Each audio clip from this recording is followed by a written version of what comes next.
तो मीन राशि के जातकों, मीन लगन के जातकों, गुरु अभी एक्सॉल्टेड चल रहे हैं आपके 5th हाउस के ऊपर, जहां पर बहुत ही बेहतरीन रिजल्ट देते हैं। गुरु का एक्सॉल्टेशन से एस्पेक्ट पड़ रहा है आपके 9th हाउस के ऊपर, 11th हाउस के ऊपर और आपके लगन के ऊपर। तो बड़ा ही यूनिक और बड़ा ही ऑस्पिशियस ट्रांजिट आप लोगों के ऊपर चल रहा है। अब गुरु आने वाले हैं अश्लेषा नक्षत्र में, जिसके रूलर हैं मर्क्यूरी। मर्करी आपके ना 4th और 7th हाउस को रूल करते हैं। तो आपके जो डोमेस्टिक पीस, आपके जो लीगल कॉन्ट्रैक्ट्स हैं, आपके जो घर का माहौल है और आपकी जो मैरिज की कंडीशन है, वो सब मर्करी के अंडर आती है। यानी अब 4th हाउस की एनर्जी 7th हाउस की एनर्जी कंबाइंड होने वाली है 5th हाउस के साथ, क्योंकि एक धन योग होता है जो अपने में एक राजयोग होता है। और अगर हम बाकी मेजर प्लैनेट के ट्रांजिट की बात करें तो सैटर्न आपके लगन से चल रहे हैं, या बोले तो राशि के ऊपर से चल रहे हैं। 7.5 आपकी चल रही है और सैटर्न अभी वक्री हो रखे हैं। राहु की बात की जाए तो राहु आपके 12वें घर से गोचर कर रहे हैं और रिसेंटली उन्होंने नक्षत्र बदला है, जिसके ऊपर मैंने वीडियो बनाया है। राहु अब धनिष्ठा नक्षत्र में आ गए हैं, जिनको मंगल ही रूल करता है। तो केतु करंटली आपके 6th हाउस से चल रहे हैं, जहां पे वो बहुत ही अच्छे रिजल्ट्स क्रिएट करते हैं। तो ओवरऑल जो ट्रांजिट की स्थिति है, ट्रांजिट की जो पोजीशन है, वो आप लोगों के फेवर में दिखाई दे रही है। सारे ही ट्रांजिट आपको फेवर कर रहे हैं। अगर आप मून राशि से देखें, चंद्र राशि से देखें, तो 7.5 वाला फैक्टर है जो थोड़ा बहुत स्टैग्नेशन क्रिएट कर रहा है, प्रेशर क्रिएट कर रहा है। लेकिन गुरु का जो एक्सॉल्टेड एस्पेक्ट इस सैटर्न के ऊपर पड़ रहा है, उसने काफी आपको प्रोटेक्ट भी कर रखा है। गुरु अब आपको और प्रोटेक्ट करने वाले हैं, नई अपॉर्चुनिटीज आपकी लाइफ में क्रिएट करने वाले हैं। काफी मेथोडिकल और काफी जो बोलते हैं ना कैलकुलेटिव आपको बनाने वाले हैं। गुरु विजडम के कारक है, नॉलेज के कारक है, धन के कारक है, संपदा के कारक है। और मरकरी जो अश्लेषा के रूलर है, वो कैलकुलेशन के कारक है, उसी के साथ साथ वो लॉजिक के भी कारक है। तो आपके अंदर जो एबिलिटीज है, आपके अंदर जो टैलेंट है, जो हम 5th हाउस से देखते हैं, उनको अब आप अप्लाई भी कर पाएंगे। अपनी जो स्किल्स है उनको आइडेंटिफाई कर पाएंगे, मोनिटाइज भी कर पाएंगे। बहुत अच्छा समय है बिजनेस स्टार्ट करने के लिए, या फिर अपना कोई नया काम खोलने के लिए, या कोई नई इन्वेस्टमेंट करने के लिए। क्रिएटिव लोगों के लिए या स्टूडेंट लोगों के लिए भी ये ट्रांजिट काफ़ी सपोर्टिव रहेगा। 5th हाउस एजुकेशन का ही होता है। गुरु का एस्पेक्ट आपके देखिए 11th हाउस के ऊपर पड़ रहा है, 9th हाउस के ऊपर पड़ रहा है। तो इनकम सोर्स गवर्नमेंट के थ्रू, यानी कि बोले तो गवर्नमेंट जॉब के लिए ये काफ़ी सपोर्टिव समय है। एग्जाम क्लियर करने के लिए बहुत अच्छा समय आप लोगों के लिए चल रहा है। यहाँ पे केतु का ट्रांजिट 6th हाउस में आपको काफ़ी हेल्प कर रहा है। तो वर्क स्पेस में आपके जो भी एग्जिस्टिंग इशूज चल रहे थे, वो भी रिजॉल्व होने लगेंगे। देखिए आने वाले समय में क्या होगा ना, 31 अक्टूबर को गुरु आपके 6th हाउस के ऊपर आ जाएंगे, जो वर्क स्पेस में कॉन्फ्लिक्ट का होता है। लेकिन यहाँ से गुरु आपके 10th हाउस को भी देखेंगे। तो आने वाले समय में एक कॉम्पिटिशन आपको फेस करना है किसी एक अच्छी पोजीशन के लिए, किसी एक राइज के लिए। तो उसका आधार तो अभी देखिए यहाँ पे बन रहा है, और कुछ लोगों को ऑलरेडी पोजीशन मिली भी है। लेकिन अगर आपको अभी नहीं मिली है तो मे बी आगे जाके आपको थोड़ा बहुत कंपटीशन फेस करना पड़े, लेकिन सक्सेस आप ही को मिलेगी, विजय आप ही को मिलेगी। इवन दो आपकी महादशा, आपकी अंतरदशा, हॉरोस्कोप का स्ट्रक्चर बहुत कुछ मैटर करता है। लेकिन अगर हम गुरु के ट्रांजिट का प्रोग्रेशन देखें, अभी जो एक्सॉल्टेड चल रहे हैं, अश्लेषा नक्षत्र में आ रहे हैं, फिर उसके बाद आपके 6th हाउस में आएंगे, तब तो डबल ट्रांजिट जो थ्योरी है, सैटर्न और जुपिटर का जो कंबाइंड एस्पेक्ट आपके 10th हाउस के ऊपर ही पड़ेगा। तो 10th हाउस यानी कैरियर के अराउंड बहुत कुछ होते हुए दिखाई दे रहा है। और एक और इंपॉर्टेंट बात यहाँ ये नोट करने वाली है कि गुरु वापस अश्लेषा में आएंगे जनवरी 2027 में, लेकिन इस बार वो वक्री अवस्था में रहेंगे। तो गुरु का जो ट्रांजिट है, जो ऑस्पिशियस ट्रांजिट है, वो ऑसिलेट होने जा रहा है 5th हाउस के ऊपर और आपके 6th हाउस के ऊपर, जिसमें अश्लेषा बड़ा ही मेजर रोल प्ले करने वाला है। तो ट्रांजिट का पूरा फायदा उठाने के लिए आपको अश्लेषा की सिग्निफिकेशंस को भी समझना होगा। अश्लेषा कहीं ना नॉलेज का नक्षत्र है, रिसर्च का नक्षत्र है। वो साइकोलॉजी के जो फैक्टर्स होते हैं कि ह्यूमन बिहेवियर कैसे काम करता है, वो सब अश्लेषा के अंडर ही आता है। अब अश्लेषा की एनर्जी 5th हाउस से कंबाइंड होने जा रही है, तो आपका इंटेलिजेंस काफी बेहतर हो जाएगा। चीजों को गहराई से आप समझने लगेंगे और ये भी जानने लगेंगे कि चीजें पीछे से कैसे ऑपरेट हो रही है। वो प्रिंसिपल्स को आपको जानने की बड़ी इच्छा होने लगेगी।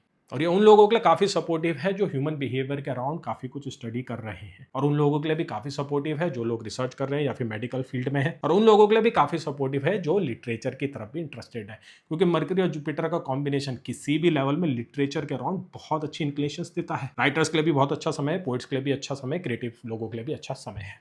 ये उस प्रकार का ट्रांजिट है जो आपको एक अलग ही दुनिया में लेके जाता है, एक अपने क्रिएटिव स्पेस में लेके जाता है, जिसको आप टोटली इंजॉय करते हैं। डे ड्रीमिंग भी आप काफ़ी करने लग जाते हैं, और उसको ना इस बार आप बहुत अच्छे तरीके से मैनिपुलेट भी करते हैं। तो इमेजिनेशंस के अराउंड, डे ड्रीमिंग के अराउंड, या फिर अपनी इमेजिनेशंस को रियलिटी में कन्वर्ट करने के अराउंड ये पीरियड आपको काफ़ी सपोर्ट देने वाला है। और 5th हाउस देखिए आपके रिलेशनशिप का भी होता है, 5th हाउस लव अफेयर का होता है। तो देखिए एक लव अफेयर तो यहाँ पे बढ़ते हुए दिखाई दे रहा है।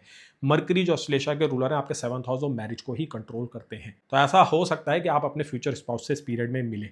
ऑलरेडी अगर आप मिल चुके हैं या रिलेशनशिप में है और मैरिज के अराउंड इश्यूज आ रहे हैं, आई मीन मैरिज की कंफर्मेशन को लेके इश्यूज आ रहे हैं, तो गुरु की अश्लेषा की जर्नी उसको रिजॉल्व करेगी। लेकिन यहाँ पे कम्युनिकेशन तो देखिए करना होगा। अश्लेषा के रूलर मरकरी कम्युनिकेशन को ही डिनोट करते हैं। बिना कम्युनिकेशन के आपका यहाँ पे काम नहीं होने वाला है। तो एफर्ट डालिए, कम्युनिकेट कीजिए, चीजें आपके फेवर में आने वाली है।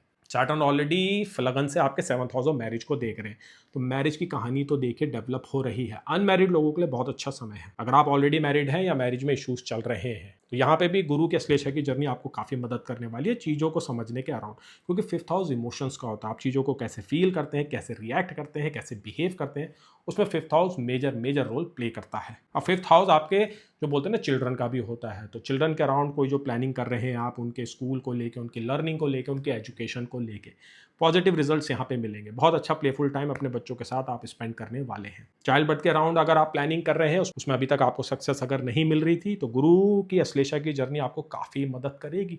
देखिए मरकरी का ना चाइल्ड बर्थ में बड़ा इंपॉर्टेंट रोल होता है, खासकर मेल्स के केस में मरकरी का कनेक्शन पोटेंसी से जुड़ा हुआ है। तो जो मेडिकल इश्यूज आपके अभी चल रहे थे पोटेंसी के अराउंड, चाइल्ड बर्थ के अराउंड, उनको आप आइडेंटिफाई कर पाएंगे, उनका ट्रीटमेंट भी आएगा, क्योंकि 5th हाउस 6th से 12वां होता है। किसी भी प्रकार की बॉडी में हमारी अगर कमी है या कोई बीमारी है, उसको आइडेंटिफाई करके उसको रेक्टिफाई करने में 5th house important role play करता है। 5th हाउस देखिए ना आपके स्टमक के रीजन का भी होता है। चेस्ट से नेवल के बीच का जो एरिया है वो 5th हाउस से ही देखा जाता है। अब गुरु कहीं ना कहीं देखिए मारक प्लैनेट के नक्षत्र में आ रहे हैं। मरकरी आपके लिए प्राइम मारक प्लैनेट है। थोड़ी भी एफ्लिक्शन अगर मरकरी की आपके हॉरोस्कोप में होती है ना, तो छोटे छोटे जो मरकरी के ट्रांजिट होते हैं वो आपको बॉदर करने लगते हैं। अब जब लग्नेश और राशि का रूलर ही मार्केश के नक्षत्र में आ रहा है, तो मैं बोलूँगा स्टमक के अराउंड कुछ इश्यूज हो सकते हैं। अपने इस एरिया पे काफ़ी ध्यान दीजिएगा। हो सके तो अपनी डाइट को भी बैलेंस रखिएगा, क्योंकि यहाँ पे वेट गेन होने की संभावनाएं दिख रही है। डाइजेशन आपका अपसेट होते हुए दिख रहा है, क्योंकि सैटर्न भी आपके लगन से चल रहे हैं, वक्री हो रखे हैं, तो बॉडी के ऊपर वर्क तो वो डिमांड कर रहे हैं। कुछ सेक्रीफाइसेस यहाँ पे डिमांड कर रहे हैं सैटर्न। जब तक सैटर्न को सेक्रीफाइसेस नहीं मिलेंगे, वो जो बोलते हैं ना वो प्रैक्टिस और डिसिप्लिन नहीं मिलेगा, तब तक बीच बीच में आपको जो है ना छोटे मोटे इश्यूज तो वो करते ही रहेंगे। लेकिन सैटर्न यहाँ पे डायरेक्टली इम्पैक्ट नहीं करते हैं, बाकी जो अदर प्लैनेट है उनके थ्रू आपके ऊपर एक्शंस करवाते हैं। और गुरु का अश्लेषा में आना सैटर्न को वो अपॉर्चुनिटीज दिला सकता है, खासकर आपके स्टमक के रीजन के अराउंड। लेकिन ये ट्रांजिट आपको मेंटली काफ़ी रिचार्ज करने वाला है। अगर आपकी मेंटल हेल्थ की शिकायतें हैं, आपकी प्रोडक्टिविटी के अराउंड कोई भी शिकायत है, फोकस के अराउंड कोई शिकायत है, ओसीडी के अराउंड कोई शिकायत है, ये ट्रांजिट आपको काफ़ी मदद करेगा। साइकोलॉजी के जो रूल्स होते हैं उनको समझने के लिए, ह्यूमन बिहेवियर के जो रूल्स होते हैं उनको समझने के लिए ये ट्रांजिट काफ़ी सपोर्ट करेगा। डेप्थ में ये आपको लेके जाएगा साइकोलॉजी की। तो इस पीरियड में पुश कीजिए खुद को, ज़्यादा से ज़्यादा बुक्स पढ़िएगा, ज़्यादा से ज़्यादा आर्टिकल्स पढ़िएगा, ज़्यादा से ज़्यादा वीडियोज़ देखिएगा। इस ट्रांजिट में आप जितना ज़्यादा नॉलेज एब्जॉर्व करेंगे उतना फ्यूचर ही आपका सिक्योर करता जाएगा, आपको फ्यूचर के लिए रेडी करता जाएगा। ये इस प्रकार का ट्रांजिट है। और देखिए 5th हाउस ना स्पेकुलेशन से जुड़ा हुआ हाउस है, फाइनेंसेस में बड़ा मेजर रोल प्ले करता है। ईजी जो मनी हमारे पास आता है ना वो 5th हाउस के थ्रू ही आता है। यहाँ पे जो प्लैनेट बैठता है आपके direct 11th house of large gains को देखता है, तो पार्टनरशिप के थ्रू पैसा आ सकता है, प्लस क्रिएटिविटी के थ्रू आप बहुत अच्छी इनकम कर सकते हैं। स्पेकुलेशन की जो आपकी एबिलिटी है वो भी बेहतर हो सकती है। क्या पता इस पीरियड के दौरान आप अपनी इनकम के लिए कुछ नए सोर्स बना सके, एक मॉडल क्रिएट कर सके जो आपको फ्यूचर में बहुत अच्छे से सस्टेन करे। तो काफ़ी प्रोमिसेस हैं इस ट्रांजिट के अराउंड। इवन तो आपकी महादशा और अंतरदशा के ऊपर सब कुछ मैटर करने वाला है कि कितना ऑस्पिशियस रिजल्ट ये आपको देने वाला है। डिटेल में अगर आप जानना चाहते हैं तो आप कंसल्टेशन ले सकते हैं, नीचे मेरा नंबर दिया हुआ है। अगर ज्योतिष में क्लासेस चाहते हैं, अभी लाइव क्लासेस शुरू होने वाली है सितंबर की, तो आप मुझसे संपर्क कर सकते हैं। एस्ट्रोलॉजी में भी बहुत अच्छा लोग कैरियर बना रहे हैं, पार्ट टाइम भी उसमें काम कर रहे हैं। 2015 से मैं एस्ट्रोलॉजी कर रहा हूँ, सिखा रहा हूँ, और मैंने अपने कुछ मेथड बनाए हैं, अपने कुछ मॉडल बनाए हैं, तो बहुत से लाइव एग्जांपल्स मेरे पास हैं। बहुत इंटरेस्टिंग केस मैंने एस्ट्रोलॉजी के किए हैं जिससे मैं आपको बहुत कुछ सिखा सकता हूँ। तो क्लासेस के लिए संपर्क करिएगा। और आने वाले समय में जो वीनस का ट्रांजिट है, वीनस का जो एक यूनिक ट्रांजिट होने जा रहा है,